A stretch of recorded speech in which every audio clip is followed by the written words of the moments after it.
Ladies and gentlemen, this is the 2026 Nissan Sentra. Now, the one you're looking at here is the SR, but there are multiple trims available. And in this video, we're going to talk about two of them.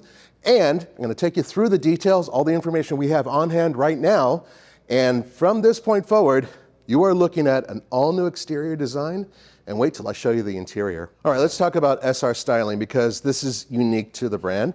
And the SR essentially has different paintwork and a little bit of different wheel design, bodywork in general. Starting from the front, let's talk about the front end design because this is all black.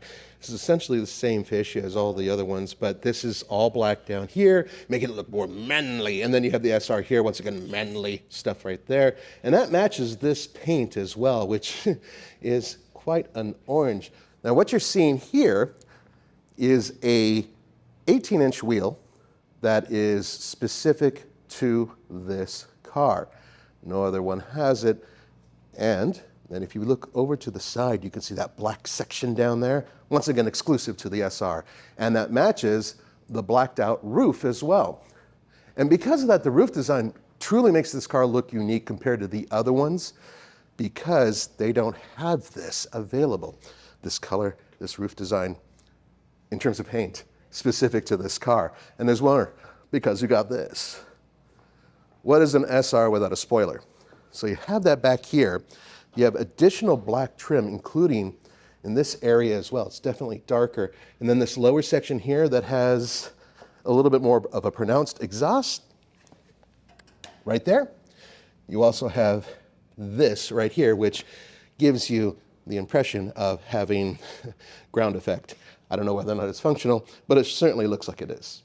The Nissan Sentra is one of the most important vehicles for Nissan, and that is because this vehicle has been with them in the United States for around 43 years. Last year in 2024, they sold well over 160,000 of these. So it's still a hot seller for them. And keep in mind, they have gotten rid of and or will be getting rid of a majority of their sedans. This is going to be it. Versa's gone. So yeah, Maxima, way gone.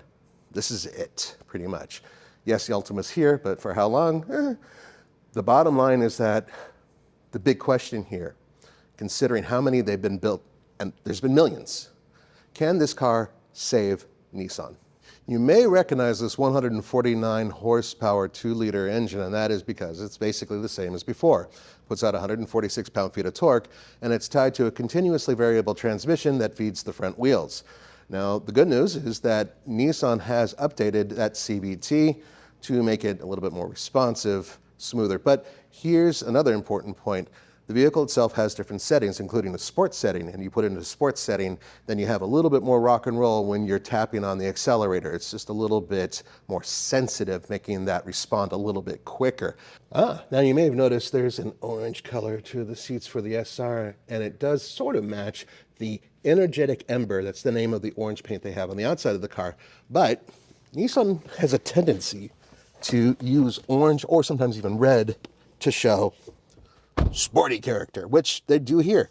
In addition, with the interior on the SR, you can really see the ambient lighting, and this goes throughout the vehicle, so there's a bunch of spots where it has this, but also the stitching that they have here, they definitely add that orange there. I'm not sure if they call it an energetic ember on the inside, but people like to call things different names.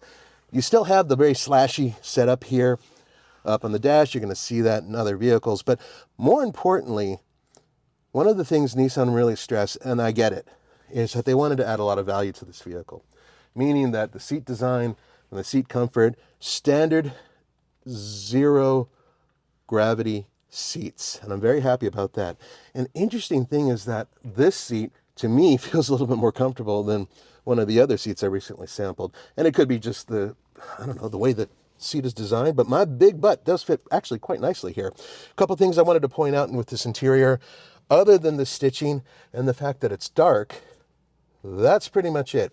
It's very similar to the other Nissan that we're going to be showing you in a little bit later, and this one does have the optional sunroof as well. There are other options available, but there are things that come standard on the SR, including the two 12.3-inch screens that you can see here. And That's about it on the inside. So it's got the unique looking interior and it's got these screens standard, but there's really nothing else that differentiates it from the other vehicles in terms of overall performance, but it does have those really sharp looking wheels. One other cool part of the 2026 Nissan Sentra is its dancing lights. Actually, it's kind of cool. So this car actually recognizes you when you're walking away and you're walking to it, and it actually does a little bit of a light greeting. Couple things I wanted to quickly mention, and that is, you may have heard of SUVs are taking over the world. Everybody's going SUV. Well, that's not really true if you think about the competition that the Sentra has to deal with, and that comes directly from Toyota, and it comes from Honda, and it comes from Kia and Hyundai and Mazda, and all of them build quality sedans that compete directly with this car, and they sell millions of them. So Nissan is in the thick of it. And once again, this is one of their better selling vehicles. So it's one of the many reasons why it's so important. Will people continue to buy sedans? Will they continue to buy small cars, which, even though this thing is enormous compared to the original Sentra, is still considered a small car?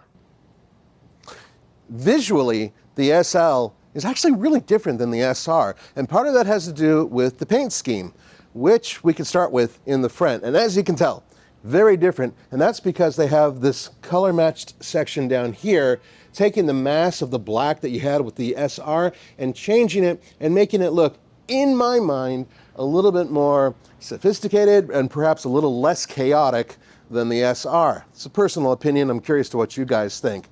But you also have unique colors and unique wheels with this vehicle, which we're going to have a look at. This vehicle is packed with everything. But let's start with a new color for Sentra, and that is Imperial Bronze. Now, bespoke wheels on this vehicle are 17-inch, and they are painted gray. But one of the things you're going to notice about the paint job on the side is that, unlike the SR, this one has color match right here. So this is all black on the SR, this section here, but it's body color matched throughout. Now, there is another thing to point out, and that is the black mirrors. And because this car comes with everything, it also comes standard with this, a moonroof. But there's more, and that is all inside. So let's have a seat on these, and this is it, tailor fit quilted leather, synthetic leather seats. Now, you may have heard a lot of people talk about zero gravity seats, and you may be wondering what that is. That is a fancy word for cool foam, or better foam perhaps, because it's the foam that's in here that's really all about the whole zero gravity thing. And Nissan uses it quite a lot to describe their vehicles. So the seating is actually very comfortable. My booty feels very good. But there's a couple things that I wanted to point out here. First of all, once again, every feature that you can get in other vehicles as an option is pretty much packed in here with the SL. And that includes two 12.3-inch screens, and I'm going to see if, there we go, now you can see them. Actually, it's very clear displays. Credit to Nissan on that. Now, you may be wondering, is this standard across the board? No, it's not, because normally on the S base model, that's a 7-inch screen for driver information, but you still have the 12.3-inch screen here. That is actually pretty cool considering how much you're getting in the car, and I keep stressing that. This is a car that gives you a ton of value in terms of features packed into the car, even from the standard point of view, all the way up to the fully loaded one, which once again has the sunroof. These seats are bespoke. This is the only vehicle that has these seats. And by the way, I don't know if you noticed, but it has this cool little thing here. I have no idea what this means, if anything, but it's kind of a cool look to it. Maybe the slashing thing kind of looks like the grille of the car, because that's what they're going for, slashy stuff. Look at that, they got slashy stuff over here. Slashy. But then they have this relatively soft touch material here. I mean, it's probably a rubber plastic, but they do have stitching. So it feels a little bit more premium. And one thing that makes me very, very happy is that they have a padded section up here with soft touch material. So if the window's open, you put your arm there, it's not hard plastic. I know it's nitpicking, but it's something that I have an issue with. Steering wheel design, I think, is super cool, very similar to what we're seeing on some modern Nissan products, including the new Leaf and the Aria as well. So a very similar type of design here. hard buttons, thank you very much for these on the steering wheel. That is great to have. But I wanted to point out something that maybe some of you guys might have a minor issue with, and that is the fact that these are not buttons. This is essentially a screen. It's a haptic setup here. Fortunately, it's just for heating, air conditioning, and heated seats. So, it's not that bad. But at least here, with your sound control, camera control, that's all hard buttons too, including this knob and volume on-off. That's a button. So having all of this is great. And then 2 USB-Cs up front and start-stop button here. Thank you very much, Nissan, for at least having a gear lever as opposed to buttons. I do prefer this. Obviously, electric parking brake, that's kind of normal. And then your driving modes, and it's all the way over here in terms of the display. But here's your standard, here's Eco, and then Sport. That's it, 3 modes. Now, according to Nissan, the one thing about the Sport mode is that it makes things a little bit jazzier. So acceleration, it's a little bit more sensitive to input, and also changes around the way the steering feels as well. It won't adjust the suspension or do anything like that, nor do you get more power out of the vehicle, so to speak. But it does make things a little bit more playful, according to them. Now, let's talk about overall seating comfort, because I can talk about that. It's not bad. This seat has a very active lumbar support, so whoever was in here was either pregnant or had some issues with their lower back. There we go, much better. Wow, that is a serious lumbar support. By the way, there are vehicles out there that don't have that, so it's nice to have. But the seat itself is relatively comfortable. The seat bottom is very comfortable.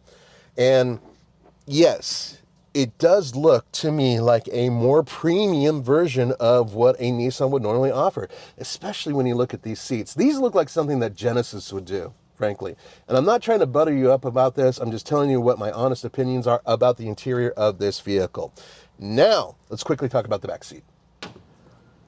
Okay, now keep in mind, I'm about 6'1", I'm a big boy, so this seat is as far back as it can go. I wanted to point that out first.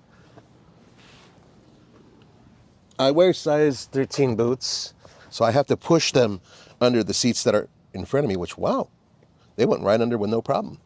Look at that. Yeah, what's up with that? And I have a little tiny bit of knee room. So I'm going to shut the door. And, wow, okay. Fair enough. The headroom back here is very good. I'm able to look straight up at the ceiling, so even if I was wearing one of Roman's wigs, it wouldn't be scraping against the roof, unless I really pushed it. But yeah, so headroom is good. Legroom is impressive for what it is. One thing I want to point out, and that's over here. You have USB-C, one of them, which is something, but there's no rear vent. I'm kind of bummed about that, but it's a relatively small car. So I get it, you can, have the air come up and over, but I would like to see a rear vent. There are some competitors that have that. Another thing I wanted to point out that's very interesting, check out the back of these seats. It's kind of a purple-blue color here, and it kind of goes throughout the cockpit that you have this color in little splashes here and there, but this is a much deeper one. It's an interesting choice, something I wasn't expecting. And let's see what we got here. Big surprise, but that's a good thing to have. Cup holders, and you have a 60-40 split rear seat. Oh, let me show you the trunk. There's something special going on there. Okay, it's not exactly dead center, so you have to go slightly off kilter to find the pad to open this. So it's kind of under the second S, but there it is. See that right there? Right there, yeah. So, why is the trunk a big deal? Well, first of all, Sentra's always had a very good sized trunk, but this one they did something interesting. They wanted to make this a more usable trunk for regular people like you and I. Meaning, they dropped it about 50 millimeters lower, the opening, than the previous Sentra. And then they opened this section even wider. So it's easier to put in things like a stroller, Roman's walker, Andre's extra stroller for his 5th kid. All that stuff can easily go back here. And there's a ton of space for that. So I'll give them a lot of credit because it's You definitely can tell. Like, okay, here we go. Here's my kneecap here, and this is the opening. That gives you an idea of how much lower they made it, which is kind of cool. One more thing, let's open this up. Aha! So that is a tire repair kit they got there. All right, so something else I want to point out, and that's the fact that this is basically using the same platform as before. So it's the previous model's platform, meaning that the wheelbase is about the same, and the overall size of the vehicle isn't really that much bigger than before. It just looks it partly because of this rear design. So they gave it a bit of a fastback look going back here all the way to that light lip in the trunk. And they also made it look like the rear is wider by jutting out this line and giving it a little bit more, I don't know, of a sensual design perhaps back here, bringing it out. And then in the back, I do like the way the SL looks. Once again, they're not using a ton of extra black paint. They just have this lower section here, which is essentially just part of the rear bumper. I believe this is all one piece. Might not be, but it's close enough. And all of this, instead of having all that extra black splash, no spoiler on the back, very simple. And I really do like the fact that they gave it this design with this LED that cuts almost all the way across. That is pretty cool as well. So overall, it is based on the same bones, but they certainly did freshen up that design even on the SL. Additional information in terms of EPA numbers, unfortunately not quite available yet, but we'll hopefully get them soon. Also, this vehicle will be available, according to Nissan, in the fall of 2025. So stay tuned for more. Thanks for joining me. We've come a long way from clay molds and wooden blocks with knives and also sketches and also computer-aided basic design. We've gone up levels and levels and levels, and now we're at a point to where we're using virtual reality mixed in with kind of real reality to create these modern cars. And we're at a facility right now that's going to allow me to do just that. Look at a vehicle using these VR goggles, and I'm being anointed with super nerdom, which is awesome because you guys know that I'm usually, ooh, look at the cameraman, look at the stuff that you have on. So this is really cool because this is going to allow me an opportunity to look at the vehicle 3D, but in addition, I'm going to be able to walk around the car using the natural light that's here. It's going to bounce off of it as if it's right there in front of me in reality. So right now I'm standing at the very front of the car. And it does look like it is pretty much reality when you stare at it. And the closer you get, the more details pop out, kind of like the way your eye works. But the big difference here is that when you're moving around, suddenly you're in the Matrix and you expect Keanu Reeves to pop out and say, "What's up?" So one of the things I wanted to point out is that we recently looked at the Nissan Sentra, not this model though. This is not the SR.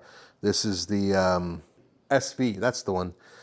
Cool, didn't get to see an SV before, so here it is. And the big difference here is that even though the paint scheme is very similar, it's not exactly the same. The one we saw was bright orange. So I'm able to look at this and say, okay, different color. You can definitely see the color. But when I move, there's a little bit of a shimmer, but then it stops when I look directly at something. I go in, and seriously, it looks like I can reach out and touch steel. Ladies and gentlemen, we are here at Nissan Design Studio 6. That's spelled S-I-X, not 6, like Motel 6. And I'm here with Danielle. And can you tell us what you do for Nissan? I mean, this is your space. Yes, thank you for coming. So Nissan Studio 6, it's basically, the story was, it's based off of the sixth sense of a designer. What is a sixth sense? It's creativity. We ingest tons of stuff. LA is an international terminal of talent and culture. So essentially we absorb that, we go to sleep, we wake up, and we just start creating. So my main mission here is to kind of foster an area of multidisciplinary talent. So we have, like our newest hire is an entertainment designer. She does character design for video games and such for. How does that pertain to us? Is basically when we're building the character, the nucleus of the next generation icon vehicle, we need to understand who that person is, and we kind of give them a little bit of our unique persona. And that little personality is what we foster all the way through the design process. So let's work our way around. So once again, this is a shimmering effect as I walk around it, which is interesting. All right. I'm gonna make my way to this side. There is some discoloration to the tires where they look like they're white walls, which is actually kind of cool. Moving my head around. Oh, interesting. There's I'm looking at myself, looking. If I keep doing this long enough, I might go back in time. All right, let's look at the inside of the car. That's really cool. So from here, I can actually look inside the vehicle, and here's the cool part. Ready, guys? Okay, without opening the door, because there's no door, I'm going to stick my head in and just move over a little bit. I'm already inside. Now, normally these type of design spaces are massive. Yes. And you have several, if not hundreds, of people that are working design. Yes. This is scaled way down. Yes. Can you explain how? Yes. So that's very important. We're a fully digital studio. And what you experienced earlier, the XR, that is something that we definitely dive into and we use that. So we streamline the process. A typical, a traditional process would be you do some sketching like so, you make a 3D model, you make clay models, this small, full-scale clay models, and then you narrow down. Essentially what we're doing is that we're compressing all of that into the digital realm. We're not in the physical realm anymore. So our studio shrinks about 99%. Right. Also just, we can just be a little bit more agile. So we definitely, we experiment with having different disciplines of interns, contract designers, just so we can learn from them, but also it gives us a unique spin to it. So having said that, we also learn a little bit from different industries on how they streamline their process. And one of the key things is just simple. We think of it, and within 24 hours, we want to see something in our hand, or like what you saw earlier, kind of in your hand. Virtually in your hand. Yeah. This is super cool. Okay, so how would this benefit a designer, and how is Nissan benefiting from this, right? And I think there's a very simple answer. You're able to take somebody and put them into an immersive experience into this brand new vehicle that you're developing. It doesn't necessarily have to be in full production. It could be partially there. And as such, you want them to sit inside and look around and go, okay, I'm looking at these details, and maybe the vent controls could be moved somewhere else, or perhaps this could be changed, or something along those lines. And by doing that, you minimize the amount of time that goes into actually designing the vehicle, and you give everybody a similar experience. That way, instead of it just being a small corporate entity that says, this is what we want, you now have a group where it's like, hey, boss, you can look at this, and do you like this? Oh, everybody sees the same thing as opposed to interpreting what they see two-dimensionally. Now, I've talked to some of your guys, and it's an interesting facility because you have a mix of talent, as you were saying. Yes. And so they're coming from different disciplines. And one of the things that I really did notice is the fact that they're all very keen on this new tech, which essentially is taking a design, making a full-size 3D model, one that you can interact with visually. Obviously not physically, we're not quite there yet, but that you can transfer also all over the world. So you can send it to Tokyo, to London, wherever you need to send it in terms of getting the boss's approval, getting other people's approval, and also making changes and doing it almost real time, really, yes. Right? Yeah, and imagine, like today we were looking at the Sentra. So imagine we're going through a minor change. We need to change the front bumper and so on. We can essentially put 3 models there, designer A, designer B, designer C, evaluate them. Okay, for America, turn on the lights for America, see all the shading. Because if you go to New York City, if you see the skyscrapers, the light leaks like this, it's very top heavy. So right. The cars feel a little more stout, a little bit more imperial-like. And you go to Los Angeles and the horizon is very, very low, but then you have rocky, and you get this beautiful, clean, pebble-like reflection around it. So you go to Japan, it's 15% brighter, it's a little bit more overcast. So you have to evaluate these cars very diligently, and then this expedites that. And it also gives our stakeholders the ability to see these visions in their accurate finishing quality. So there's the 2026 Nissan Sentra in virtual reality, but having, when I look at it a long period of time, it just looks like it's the actual car in front of me. How extraordinary. What do you want to say about the future of an organization like this? What are we looking forward to with, you can't tell me about product, I know. Of course. Yeah, but. No, that's a very good question. I'm excited on, basically, I feel today we're in this AI forefront, and essentially we went from the snail mail to email. We're going to this type of, if not even greater, exponential turn.